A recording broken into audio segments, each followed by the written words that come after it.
అందరికీ నమస్తే।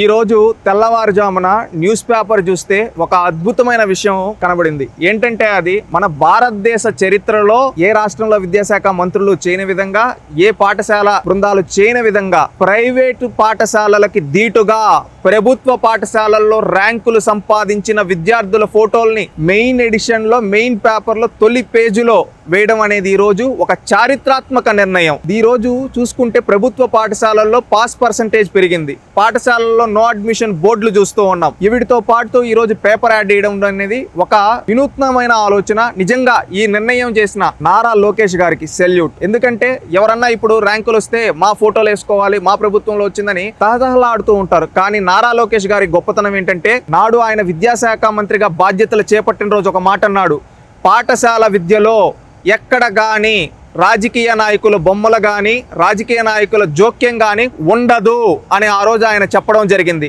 అదేవిధంగా మనం చూసుకుంటే మెగా పేరెంట్స్ టీచర్స్ మీటింగ్లో కావచ్చు, మధ్యాహ్న భోజనం పథకం డొక్కా సీతమ్మ గారి పేరు పెట్టినప్పుడు కావచ్చు, మనం చూసుకుంటే నో బ్యాక్ డే కావచ్చు, అదేవిధంగా సర్వేపల్లి రాధాకృష్ణ విద్యార్థి మిత్ర కావచ్చు, ఎక్కడ కానీ పార్టీ రంగులు, పార్టీలకు సంబంధించిన నాయకుల ఫోటోలు ఎక్కడా లేకుండా క్లీన్గా ఒక మహానుభావుల పేర్లు పెట్టి, ఏపీజే అబ్దుల్ కలాం గారు, డొక్కా సీతమ్మ గారు, సర్వేపల్లి రాధాకృష్ణన్ గారు, ఇలాంటి మహానుభావుల పేర్లు పెట్టి విద్యాశాఖలో అనేక పథకాలను తీసుకొని రావడమే కాకుండా విద్యార్థులకు అండగా నిలబడుతూ ఉన్నారు। అదేవిధంగా పాఠశాలలో ఏదైనా మనం క్వాలిటీ ఎడ్యుకేషన్ ఇవ్వాలంటే అది ఒక క్వాలిటీ ఉపాధ్యాయులు ఉంటేనే అని చెప్పి 16,000 పోస్టులు ఖాళీగా ఉంటే ఆ 16,000 పోస్టుల్ని భర్తీ చేసి ప్రతి స్కూల్లో ఒక ఉపాధ్యాయుడు ఉండాలని ఒక లక్ష్యంతో ఆ నిర్ణయాలు తీసుకున్నారు। అదేవిధంగా కరికులం ఏదైతే ఉంటుందో దాన్ని రీస్ట్రక్చర్ చేసి, ఒకప్పుడు పుస్తకాల మూత ఉంటే ఆ పుస్తకాల మూత లేకుండా కేవలం మాడ్యూల్స్ రూపంలో క్వార్టర్లీ, హాఫర్లీ, యాన్యువల్లీ ఈ టైపు 3 సెమిస్టర్ టైప్లో ఏ విధంగా అయితే బుక్స్ ఉంటాయి ఆ టైప్లో పాఠశాలలో పిల్లలకి ఇచ్చి బుక్కుల మూతలను తగ్గించారు।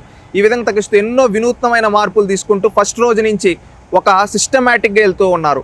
ఒక కార్పొరేట్ స్కూల్లో ఏ విధంగా ఎడ్యుకేషన్ సిస్టమ్ ఉంటుందో దానికి మించిన ఎడ్యుకేషన్ సిస్టమ్ని ప్రభుత్వంలో బిల్డ్ చేసిన వ్యక్తి నారా లోకేష్ గారు। ఆ విధంగా బిల్డ్ చేయడంలో ఎంతోమంది పాత్ర ఉంది, అధికారుల పాత్ర, ఉపాధ్యాయుల పాత్ర।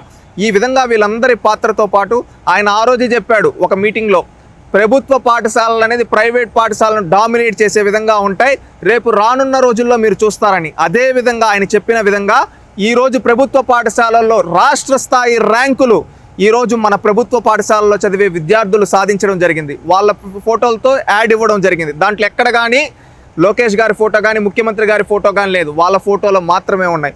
ఇది ఈ విధంగా రావడం జరిగిందంటే గతంలో కనీసం 60% కూడా పాస్ పర్సంటేజ్ లేని ప్రభుత్వ పాఠశాలల్లో ఈరోజు 85% వరకు వచ్చిందంటే దాని వెనకాలన్న వ్యక్తి లోకేష్। ఎందుకంటే 100 రోజుల ప్రణాళిక ఇచ్చి స్లిప్ టెస్టుల ద్వారా వాళ్ళకి విద్యార్థులపైన ఒత్తిడి పెట్టకుండా సాఫ్ట్గా వాళ్ళు మొత్తం సిలబస్ మొత్తం కవర్ అయ్యే విధంగా ఒక ప్లానింగ్ ఇచ్చి 100 రోజుల్లో వాళ్ళని రివిజన్ చేసుకునే విధంగా అవకాశాలు కల్పించి ఈ చేయడం వల్ల ఈరోజు ఏమైందంటే అద్భుతమైన పాస్ పర్సంటేజ్ 85% వరకు ఈరోజు పాస్ పర్సంటేజ్ ప్రభుత్వ పాఠశాలలో తీసుకొని వచ్చారంటే 60% కూడా లేని 15% పైగా ఈరోజు పెరిగిందంటే అది నారా లోకేష్ గారి యొక్క ఆలోచనలకి నిదర్శనం। ఇదే విధంగా ఈ విధంగా చేసి ఈరోజు రేపు రానున్న రోజుల్లో ప్రభుత్వ పాఠశాలల్లో అడ్మిషన్ల కోసం పోటీ పడే విధంగా ఒక నూతన శకానికి శ్రీకారం చుట్టిన వ్యక్తి లోకేష్ గారు। ఒకప్పుడు చంద్రబాబు నాయుడు గారు ఒక ఆలోచన చేశారు, అంతకుముందు ఎన్టీ రామారావు గారు ఒక ఆలోచన చేశారు। ఎన్టీ రామారావు గారు నాడు ఉన్నత ప్రాథమిక పాఠశాలలు, అదేవిధంగా రెసిడెన్షియల్ స్కూల్స్ ఇలాంటివన్నింటినీ కట్టించి ఎంతోమంది పిల్లలు చదువుకోవాలని చెప్తే ఆ తర్వాత 7 లక్షల మంది డ్రాప్ అవుట్ ఉంటే వాళ్ళందరినీ పాఠశాలలకు రప్పించి చంద్రబాబు నాయుడు గారు చదువుల పండుగతో శ్రీకారం చుడితే ఈరోజు నారా లోకేష్ గారు ప్రభుత్వ పాఠశాలలో చదివే రాష్ట్ర స్థాయి ర్యాంకులు సాధించడంలో, పాస్ పర్సెంటేజ్ పెరగడంలో కీలక పాత్ర పోషించారు। ఈ విధంగా 3 తరాలుగా ఈ రాష్ట్రానికి విద్యాశాఖలో సేవలు అందిస్తున్న నారా కుటుంబం, నందమూరి కుటుంబం ఈరోజు నారా లోకేష్ గారు అడుగుతో ఒక దేశమంతా ఈరోజు మన ఆంధ్రప్రదేశ్ విద్యారంగం వైపు చూసే విధంగా వచ్చింది। నారా లోకేష్ గారు గతంలో అన్నారు ఒక మోడల్ ఆఫ్ ఎడ్యుకేషన్ గా బిల్డ్ చేస్తా, ఆ రోజు చెప్పిన ప్రామిస్ చేశారు, ఈరోజు డెలివరీ చేశారని కూడా సగర్వంగా చెప్పగలం। ఎందుకంటే ఈరోజు ఈ నిర్ణయం అనేది దేశం మొత్తం ఉలిక్కిపడే, ఈరోజు ఏ వెబ్సైట్ చూసినా ఎక్కడ చూసినా కానీ ఆంధ్రప్రదేశ్ రాష్ట్రం సాధించిన విజయం, ఆంధ్రప్రదేశ్ రాష్ట్రంలో మన విద్యార్థులు సాధించిన విజయాన్ని గర్వంగా చెప్పి ఈరోజు ఎంతో మంది ప్రభుత్వ పాఠశాలలో చదివి వాళ్ళ తల్లిదండ్రులు ఎంతో ఆనందపడుతున్నారంటే ఆ ఆనందం వెనకాల ఉన్న వ్యక్తి లోకేష్। అదే కాకుండా ఇంతటి విజయం వచ్చిందంటే దీనికి ముఖ్యంగా ఉపాధ్యాయులు సహకరించారు। ఎందుకంటే నారా లోకేష్ గారు ఆలోచనలను ఇంప్లిమెంట్ చేస్తూ విద్యార్థులతో ఎంతో మంచిగా మెలుగుతూ ఈ రోజు ఇన్ని ర్యాంకులు రావడానికి, ఇంత పాస్ పర్సెంటేజ్ రావడానికి ప్రతి ఒక్కరికి కృతజ్ఞతలు తెలియజేస్తున్నాం। రానున్న రోజుల్లో ఆంధ్రప్రదేశ్ విద్యా వ్యవస్థ ఇంకా పటిష్టమై ఇంకా భవిష్యత్తులో రానున్న అద్భుతమైన విజయాలు అందుకోవాలి. ఎందుకంటే మన ఆంధ్రప్రదేశ్ మోడల్ ఆఫ్ ఎడ్యుకేషన్ అనేది రేపు దేశానికి ఐకానిక్గా మారాలి. రేపు భవిష్యత్తులో ఎవరైనా ఎక్కడ చదువుతామంటే నేను ఆంధ్రప్రదేశ్ రాష్ట్రంలో ప్రభుత్వ పాఠశాలలో చదువుకుంటాననే విధంగా మన విద్యా వ్యవస్థ ముందుకెళ్లాలని కోరుకుంటూ ఇంత అద్భుతమైన విజయాన్ని విద్యార్థుల కోసం అందించి రాజకీయాలకి సంబంధం లేకుండా ఒక విద్యా వ్యవస్థను ప్రక్షాళన చేసి అద్భుతంగా తీర్చిదిద్దిన విద్యాశాఖ మంత్రి నారా లోకేష్ గారికి రుణపడుతూ ఇంకా మీరు మరిన్ని సంస్కరణలు తీసుకొని రావాలి. మీ వెంట ఈ రాష్ట్ర యువత ఉంటారు, ఈ రాష్ట్రంలో ప్రజలు ఉంటారు.